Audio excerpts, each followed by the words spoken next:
लोकसभेचे विरोधी पक्षनेते खासदार राहुल गांधी आज कोल्हापूर दौऱ्यावर आहेत। कोल्हापुरात दाखल होताच राहुल गांधी यांनी विमानतळावरून थेट उंचगाव मधील एका टेम्पो चालकाच्या घरी भेट देऊन सुमारे अर्धा तासाहून अधिक काळ त्यांच्या कुटुंबियांशी संवाद साधलाय। दरम्यान सर्वसामान्य कुटुंबियांना भेट देऊन राहुल गांधी यांनी सर्वांनाच एक सुखद धक्का दिल्याने या कुटुंबाला आनंद झाला असून सगळीकडे या भेटीची चर्चा सुरू आहे। मला एकदम शॉकिंग झालं। काय सांगाल, आज तुमच्या राहुल गांधी आले, तुमचा किचनचा ताबा घेतला, त्यांचं म्हणजे आता काय केवढं बोल तेवढं कमीच आहे का? त्यांच्या समोर थांबायचं पण आपली लायक नाही करत, त्यांच्या हातचं मी खाल्लं त्याच्यामुळे माझं भाग्य आहे, आज माझ्या सगळ्या कुटुंबाचं भाग्य आहे। काय वाटतंय आज तुमच्या राहुल गांधी आले, तुमच्यावर काय अर्धा तास चर्चा केली?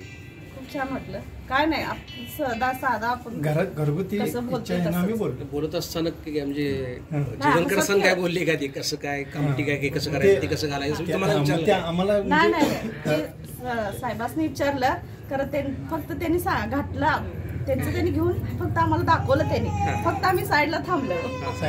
आनंद वाटते, आनंद वाटते।